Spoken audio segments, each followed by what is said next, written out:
Today, we're interviewing Julie Koppen with Greenability magazine. Hi, Julie. Hey, Bob. Can you tell us a little bit about yourself and your background and how you became interested in environmental issues? Sure. So my background, in terms of like the Greenability part is my background, deep background, I was a newspaper reporter and editor in the early parts of my career.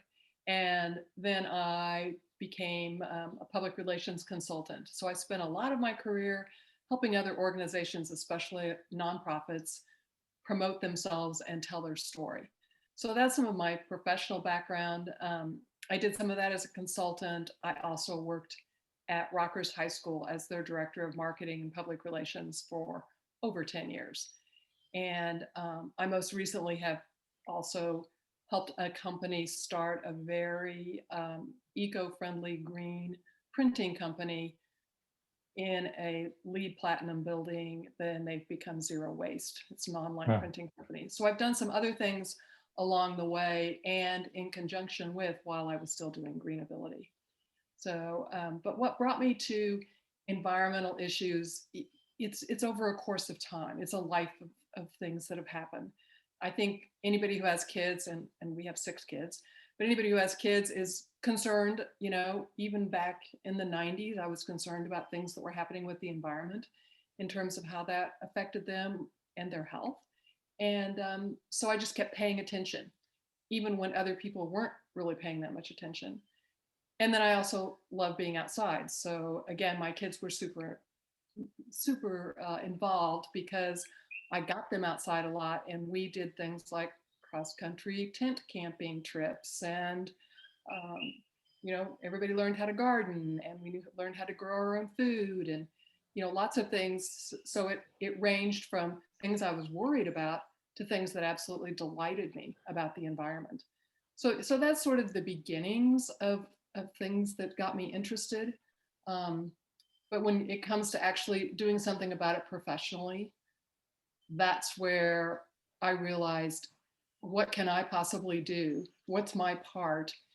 Because I realized Mhm. that people like me who were educated, who had, advantages, were unaware. And I kept thinking, if people were more aware of some of these things I've learned, maybe they would make changes in their own life. And so that was sort of an impetus for, how do I get from being a person who's doing things in my own backyard and with my own kids to spreading that a little wider, in fact, quite a bit wider. So, And that's a really great arc, how you come to this. So tell us about your group, Greenability magazine. okay, so I started Greenability. You can kind of see some of the copies behind me, and Okay. I've got, some of the issues here. I started it back in 2007. Not a great time to start a business. Yeah. Anyway, that's when I started it. And it really came from me thinking, I'm at a point in my life, if I'm going to do something, I need to get on it. If I'm going to make a career change and do it. And I actually did a lot of things. Like, I learned how to be an urban farmer. I took a 1-year class through what's now Cultivate KC. And the executive director used to joke with me and say, you're the only person who's done the entire thing, worked on the farm every single week, and then did not become a farmer, but instead started a magazine. And partly that is because I realized in the end, what do I know how to do? I can write, I can edit, I can communicate. And so maybe that's the gift that I bring to this.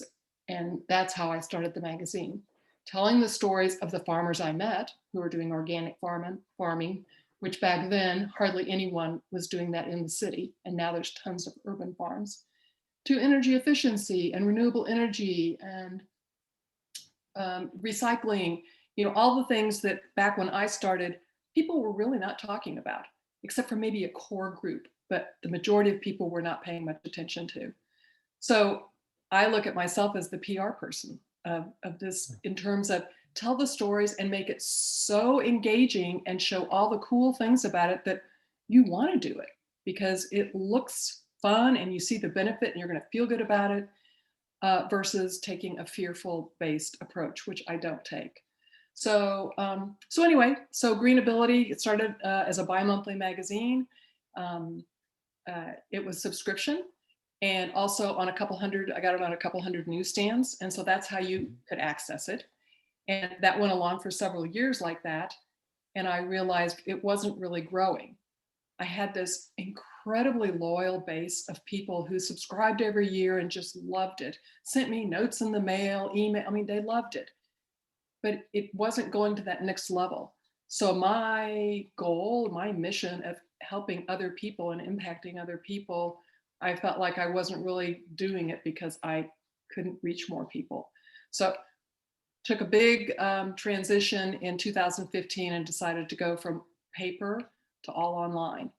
Right. And that is where, so that's what's went from Greenability Magazine paper to Greenability Weekly, which comes out every Wednesday morning. So I took away a couple of obstacles for people. First of all, I made it free. So you just go online and sign up and it's totally free. And secondly, I made it really accessible. So you didn't have to, you didn't get something in the mail. And my hope was that I would also reach a lot younger readers, and that is happening. So just to give you an idea, back in 2015, I've had about 3,000 people who were reading Greenability, and now it's closer to 15,000. So that change in format really helped to So that spread. big Yes, spur of growth. yes, and to show that the topic is definitely of interest. It was the format that was holding people back. So I learned a lot. Yeah. Yeah. So you recently became a partner with the Climate Council. What brought you to the council? Well, I've actually been promoting your events for a very long time. Well, thank you for that. You're welcome. I give you lots of promotion whenever you guys have got stuff going on because you are doing positive things. And I am out there saying, hey, pay attention. You're educating people, which is super important. So I actually went online to look to see what are you doing for Earth Day and saw, oh my gosh, I could be a partner and I haven't been a partner. Well, I definitely need to sign up. And so that's how I decided to go to that next level with you guys. Well, that's really great. And it's really great to have you as a partner because you're doing some really great work there. I mean, your story, your arc is insightful and you really are making a difference. I know a lot of people that talk about the magazine in Good. electronic format, and they remember the days of the print, but it's like, wow, I I get know. this every week and this is just great stuff. Yeah. So what's your plans for the future? Where do you want to go from here? Well, it's interesting you asked that because one of the things that I've done personally, my husband and I, is the house that I'm in right now. We moved in less than a year ago, but it is a 100-year-old house in Midtown. And we bought it almost 5 years ago, and it had been empty for 30 years. And so everything was wrong with it. And our intention was we wanted to create a net zero energy house, meaning we're on the grid, but because of all the energy efficiency and the solar that we put on the house, we want this to eventually be, we use energy and we feed back energy, and in the end, it comes out to zero. Absolutely. In terms of our impact. We have a zero energy impact, and we made it an all electric house, so we have no gas. So it was a big goal, but one of the biggest goals was how do we do this so that somebody else could do it and it's duplicatable.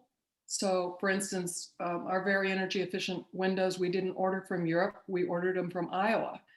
I mean, how do we do this so that other people can do it? And so when you ask about what my plans are, I want to be able to tell that story, but it's way bigger than a Greenability story. It's bigger than, it took 5 years, partly because we were both working, we had kids, and all other stuff. But I think that the details of that, for anybody who's interested in how do we preserve our built environment instead of building new in order to create a really energy efficient home, I think people would be really interested. So to me, what's next is what will that format look like? So it's not Greenability Weekly, but I don't know what it looks like yet. So that is the next level, is how do we show people that each one of us can make a difference in our own homes, and you can do a lot of it yourself. So that's exciting, and I'm looking forward to see what this turns out to be. Whatever format that looks like. Yeah, I know. Absolutely. We didn't do any video in the process. We have hundreds and hundreds of photos. So it's not like I can go back and re-video this, but so I don't know. I don't know what it looks like. There are possibilities. There are possibilities. There are possibilities, and I do feel like that there would be a lot of interest. And my husband did a lot of the work. He's a retired now, but residential contractor. So he did so much research and drilled down to all the specifics. We got a lot of experts to come in and take a look at this to go, how do you really do this and do it well? So, so he would be a part of that in terms of, I can tell a fun story, but he'd have to tell all the really important details. Absolutely. Well, thank you for joining us today. It's been a pleasure talking to you. Thanks, Bob. It's great meeting you.